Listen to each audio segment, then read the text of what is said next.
Hai. Jadi kita kembali lagi ke episode yang kedua. Kali ini kita mau bahas tentang biovlog karena banyak banget nih yang salah paham tentang biovlog itu apa. Jadi sekarang kita kupas tuntas. Yuk.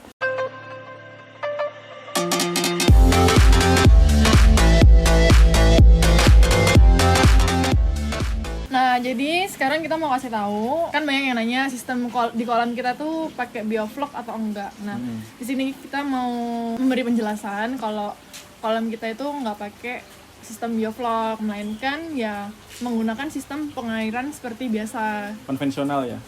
Ya, bisa dibilang konvensional. Jadi cuma pakai inlet dan outlet. Salah paham itu kebanyakan kan soal bentuk kolamnya ya? Iya. Jadi kalau anggapan orang adalah kalau kolamnya bulat pasti sistem biovlog. Padahal belum tentu. Padahal belum tentu. Biovlog itu kan cuma sistem pengolahan airnya kayak sebenarnya gitu. kayak gitu. Jadi kolam bulat bilangnya ya kolam bulat aja. Iya. Kolam kotak ya kolam kotak aja, bukan kolam bulat itu berarti biovlog gitu teman-teman. Beda. Jadi sekarang kita bahas tentang biovlog.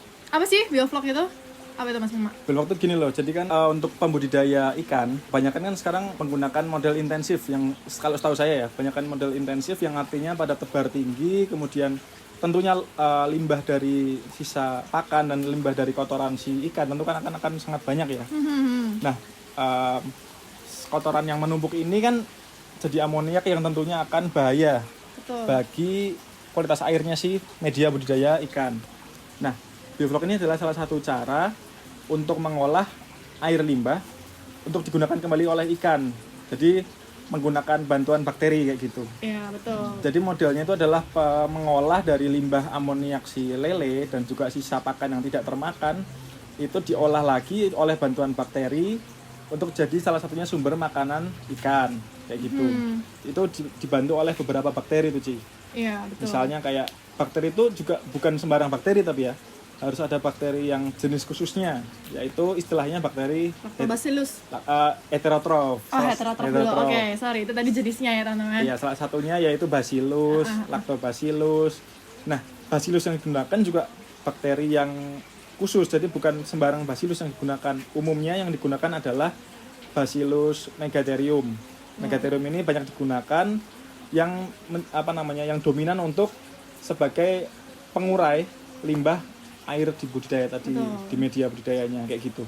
Jadi aktivitas bakteri tadi membentuk vlog. Vlog ini ada macam-macam sih isinya, ada bakteri, ada alga, ada plankton, ada partikel-partikel lainnya, tapi yang paling utama dalam pembentuk vlog yang paling dominan ya si bakteri tadi kayak gitu. Dia yang membentuk vlog tadi. Vlog gumpalan, bentuknya gumpalan vlog yang nantinya akan dimakan oleh ikan lagi. Terus ya meminimalisir istilahnya meminimalisir kotoran di yang media ada di budidaya air kayak gitu. Jadi tujuan utama biovlog itu tadi ya teman-teman, itu tuh fungsinya untuk menguraikan limbah air supaya bisa dipakai lagi gitu. Jadi ketika misalnya dibuang ke lingkungan itu aman dan itu baik. Nah, kalau di tempat kita memang belum pakai sistem biovlog, tapi untuk limbahnya kita juga ada limbah sendiri nih caranya kayak gitu. Ada penampungannya khusus gitu untuk baru dibuang ke lingkungan seperti itu. Dan tujuan keduanya lagi adalah biovlog ini untuk menekan kos pakan gitu. Jadi pakan yang diberikan tuh bisa berkurang dan lebih termanfaatkan dengan maksimal gitu, bisa dimakan dengan maksimal. Jadi misalnya hari ini tebar pakan 1 kilo, ya udah habis bisa 1 kilo gitu. Itu bisa kemakan semua gitu. Nggak kayak turun di dasar terus jadi amoniak dan merusak lingkungan kayak air tempat tinggal ikan itu tadi sendiri. Iya. Gitu sih. Tambahan ya, aku nambahin kalau yang soal menghemat pakan itu sebenarnya kan juga karena limbah tadi diolah menjadi vlog yang juga dimakan kan sebagai sumber makanan si ikan. Artinya kebutuhan ikan akan pelet itu juga lebih bisa ditekan karena si ikan bisa makan vlognya. Kayak gitu. Nah, kalau misalnya teman-teman penasaran nih sistem biovlog kayak apa, mungkin nanti aku kasih video beberapa YouTube lain mungkin ya yang kayak dia nampilin biovlog kayak gitu. Yang memang dia menggunakan biovlog di model budidayanya mereka kayak gitu.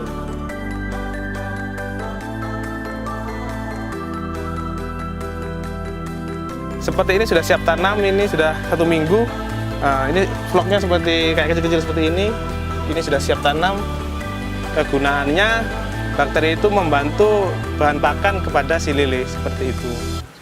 Sistem bioflok ini diharapkan mampu mendorong pertumbuhan ekonomi di sektor perikanan serta berkontribusi bagi ketahanan pangan nasional.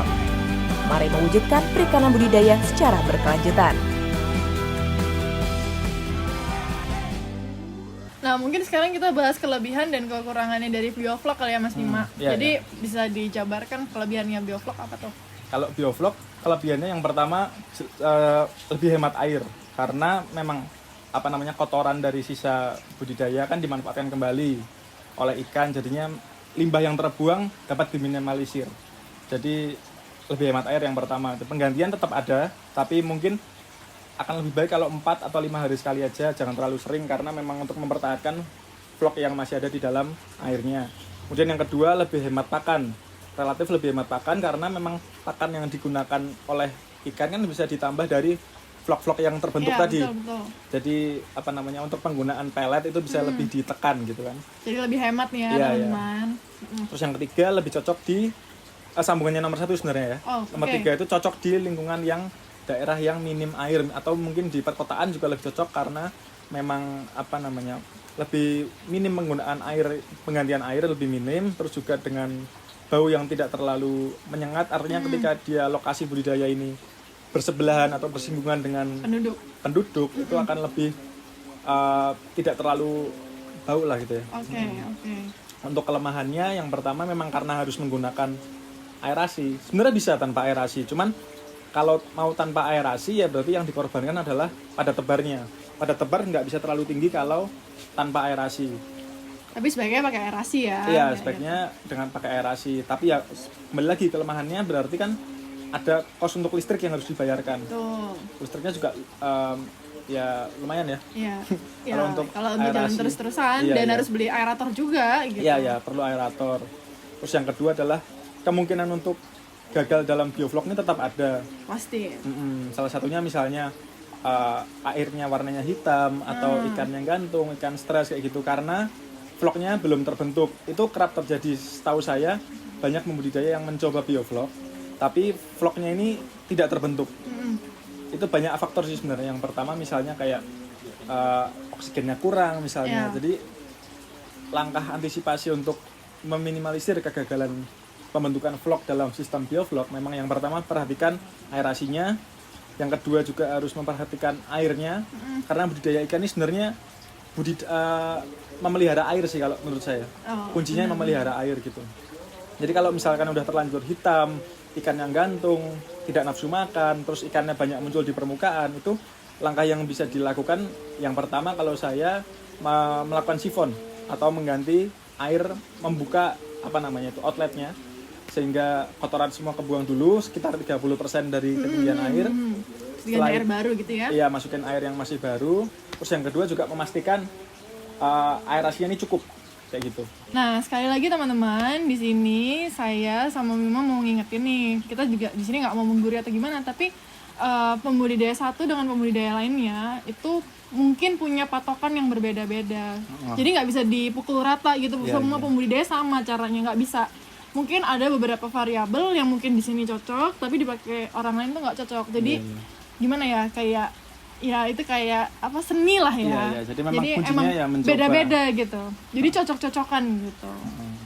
Ya, semoga video kali ini bermanfaat. Terima kasih. Dadah.